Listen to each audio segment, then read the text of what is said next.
Good morning student. आज मैं आपको क्लियर कराने जा रहा हूँ अलजेब्रा बीजगणित। हिंदी में क्या बोलते हैं इसको? बीजगणित, concept of algebra.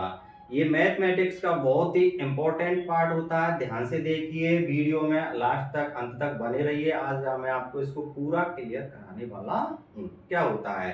The part of mathematics in which letters and other general symbol are used to represent numbers, quantities and formulae, algebraic expression and equations।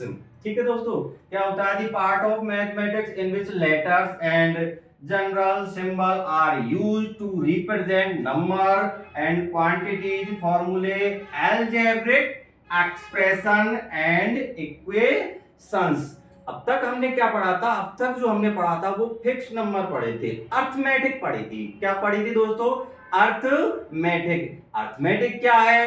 जिसमें हमने क्या पढ़े थे? डिजिट। क्या पढ़े थे दोस्तों?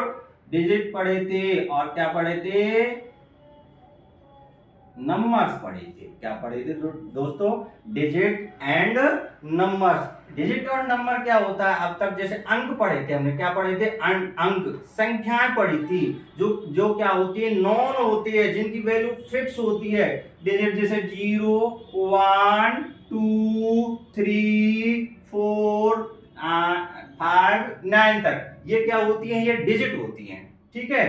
नेक्स्ट नंबर में आपको नंबर आगे आ जाता है। नंबर 10, 11, 12 आगे ये सभी नंबर में आ जाते हैं। नंबर में क्या आ जाते हैं? ये ऑल ऑफ ये जो भी है सभी नंबर्स में आ जाते हैं। तो अब तक हमने इनका अध्ययन किया था। ठीक है। जो फिक्स वैल्यू थी, जो नॉन थे, इनका हमने क्या किया था? अध्ययन किया था। अलजेब्रा क्या कराती है? अलजेब्रा इस नंबरों को वेरिएबल के साथ, किसके साथ? वेरिएबल के साथ रिलेशनशिप का जो माध्यम है वो है अलजेब्रा में। तो अलजेब्रा में क्या होता है? अलजेब्रा में algebraic expression, equation, polynomials etc का हम क्या करेंगे? स्टडी करेंगे। ठीक है दोस्तों, तो ध्यान से देखिए, आगे बनी रहिए मेरी वीडियो में। क्या होता है वेरिएबल्स?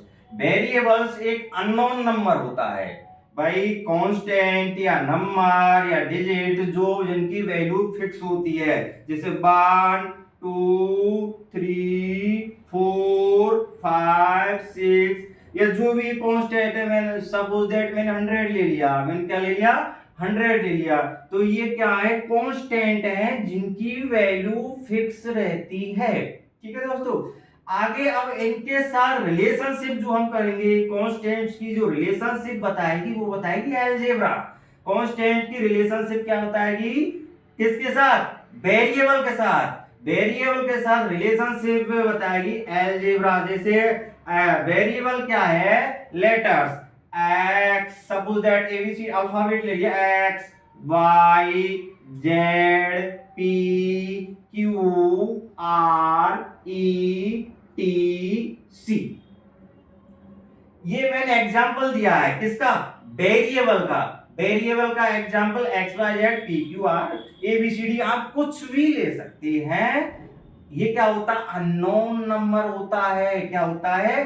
अननोन नंबर होता है जिसकी वैल्यू चेंज होती रहती है, फिक्स नहीं रहती है। एक क्वेश्चन में निकालोगे एक्स की वैल्यू कुछ आई, दूसरे क्वेश्चन में निकालोगे एक्स की वैल्यू कुछ आई। इसलिए वेरिएबल क्या होता है? वेरिएबल वो होता है जिसकी वैल्यू चेंज होती रहती है। कांस्टेंट क्या होता है? फिक्स होता है। इनकी जो रिलेशनशिप है उनका जो अध्ययन करेंगे, उनकी जो स्टडी करेंगे हम किसमें करेंगे? अलजेब्रा में। उसके आधार पर जो मैथमेटिक्स प्रॉब्लम्स है उनका हम सॉल्यूशन करेंगे। क्योंकि हमारे पास क्या हुआ था? इसकी आवश्यकता क्यों हुई? इसकी आवश्यकता इसलिए हुई कि जो फिक्स नंबर थे वो पार्ट किसका है? अर्थमेटिक का। अर्थमेटिक का पार्ट, इसके बाद हमें जरूरत पड़ी किसी चीज की कल्पना करने की। कल्पना करने की क्या पड़ी थी? जैसे हमें किसी चीज का पता नहीं है, हमें जैसे एक बैग है उसमें सपोज दैट कुछ पेन रखे हुए हैं, कुछ बुक रखी हुई है। ठीक है दोस्तों, उसका हमें पता नहीं, तो हमें क्या कल्पना करनी पड़ी है? क्या करनी पड़ी है? कल्पना। मतलब दैट इज अननोन नंबर। हमें पता तो है कि उसमें कुछ ना कुछ है। ठीक है दोस्तों, तो अननोन नंबर की हम क्या करेंगे, कल्पना करेंगे, सपोज करेंगे। तो जो अननोन नंबर होगा उसकी जो कल्पना होगी, उसकी जो शुरुआत हुई है वह कब हुई है, वो अलजेब्रा से शुरू हुई है, इसलिए उसकी जो आवश्यकता पड़ी अननोन नंबर की, इसलिए हमें भी जो अलजेब्रा की उत्पत्ति हुई। तो ये हो गया हमारा वेरिएबल एंड कांस्टेंट। वेरिएबल और कांस्टेंट किस में आते हैं, अलजेब्रा में आते हैं। इसके बाद धीरे धीरे एक एक क्वांटिटी मात्रा, इसका मैं अलजेब्रिक एक्सप्रेशन, जो बहुत ही सबसे पहला इंपॉर्टेंट पार्ट है किसका, अलजेब्रा का, बीजगणित का इंपॉर्टेंट जो पार्ट है वो क्या होता है दोस्तों, अलजेब्रिक एक्सप्रेशन, वो भी मैं आपको बताने वाला हूं। ठीक है दोस्तों, तो बने रहिए मेरी वीडियो के साथ।